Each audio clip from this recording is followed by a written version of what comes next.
ପିଲାମାନେ आज आम पढ़ा कौन ना जस देहर जीवतीर पार्ट 2 टा काली हम अधा सारते दिले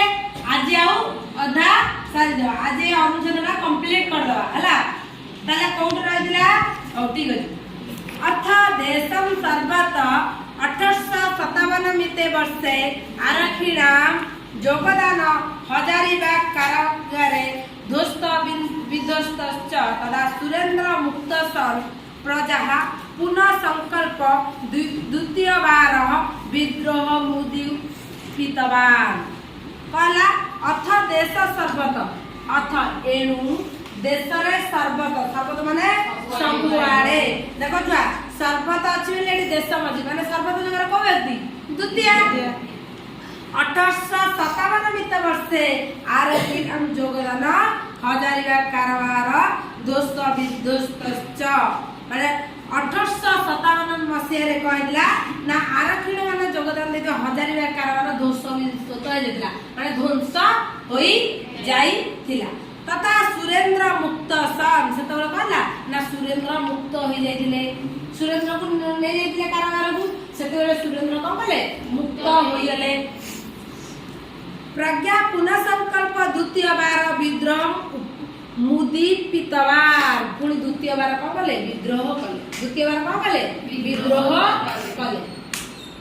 थरे ताको नै जाइले बडी कारागार को से कौन कले थरे कारागार को नै गला बरे पुणी ताको जेतला ध्वंस होय गेला कड हजारीबाग कारागारला तापर ताको छाडी देले ये द्वितीय बार पुणी कहला से आउ थरे विद्रोह स्टार्ट कले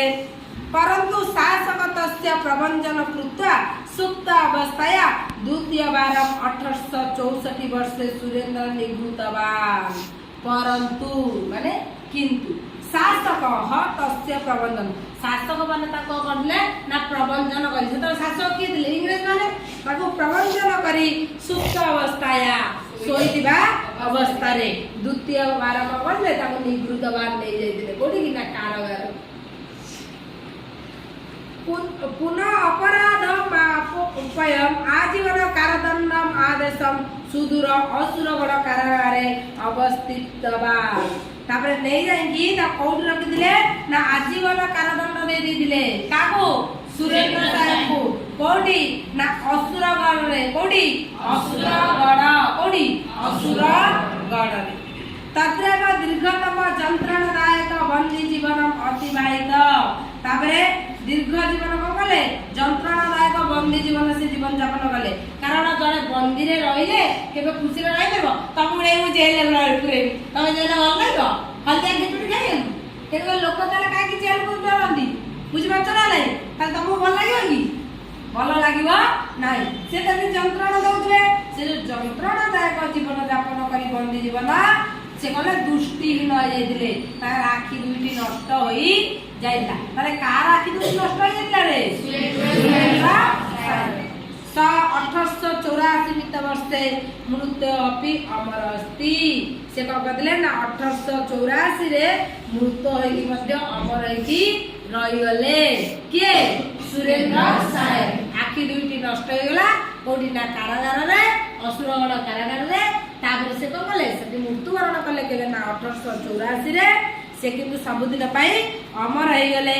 अर्थ उत्तम एणु करी कुआ जाय जी परार्थे कर्माण प्रागे जस देहिन जीवित जे पर पाई कार्य करी थाए जे पर पाई कार्य करी थाए तार जसटा सबुदिन पाई जीवित होई की रहे तेन करी विषय ना जस देहिन जीवित जसटा सबुदिन पाई जीवित होई की रहला ताले एटी कहार जस सबुदिन पाई रहला साइन करो ताले आगुर हमें केतना प्रश्न मु पचारतली आउ किछि प्रश्न तुमरा करे देबा हजारीबाग इति कारागार प्रथम ध्वंस किबळे हमर ध्वंस हेतिला के कहबा देखो कई वर्ष 1857 मसीह रे आरक्षी मानको द्वारा हजारीबाग रे ध्वंस होइছে वेरी 1800 कटा उधर 57 मसीह हां 1857 रे आरक्षी मानकर योगदान परे कण हजारीबाग कारागार ध्वंस होई सुरेंद्र कस्मात अवस्थाया मृत सुरेंद्र को अवस्था रे मृत ले वर्षा बस पुबला कई कहबनी देवळक सुरेंद्र से असुरगढ़ जेल थिबा बेले तांकर दृष्टिहीन होई जेतिले सेतबेले तांकर ସେ 1884 ମସିହାରେ ମୃତ୍ୟୁବରଣ କରିଥିଲେ। ଭେରି ତାହେଲେ ସୁରେନ୍ଦ୍ର କେନ ଅପରାଧର ଅଭିଯୁକ୍ତ? କୋଉ ଅପରାଧର ଅଭିଯୁକ୍ତ ହେଇଥିଲେ? କୋଉ ଅପରାଧରେ କହିଲୁ? ନରହତ୍ୟା ଅପରାଧରେ ଅଭିଯୁକ୍ତ ହୋଇଥିଲେ। କସ୍ମାତ୍ ଅବସ୍ଥାୟ ସୁରେନ୍ଦ୍ର ଦ୍ୱିତୀୟ ବାର ନିବୃତ୍ତ ବାର। କୋଉ ଅବସ୍ଥାରେ ସୁରେନ୍ଦ୍ରକୁ ଦ୍ୱିତୀୟ ବାର ନେଇ ଯାଇଥିଲେ କହିଲୁ? ମହେଶ୍ୱର ହଁ, ଶୋଇ ରହିଥିବା ଅବସ୍ଥା ତାକୁ କଣ କରିଥିଲେ? ନେଇ ଯାଇଥିଲେ। ପୁତ୍ର ସୁରେନ୍ଦ୍ର ଅନ୍ତିମ ଜୀବନ ବ୍ୟତୀତ କେଉଁଠାରେ ସୁରେନ୍ଦ୍ରଙ୍କର ଅନ୍ତିମ ଜୀବନ ହେଲା? ସ୍ୱପ୍ନଜିତ ହଁ, ଅସୁରଗଡ଼ କାରଖାନାରେ ତାଙ୍କର ଅନ୍ତିମ ଜୀବନ ଯାଇଥିଲା। ବୁଝିପାରିଲ? ଦ୍ୱିତୀୟ ଅନୁଚ୍ଛେଦ 2 ର ଗୋଟେ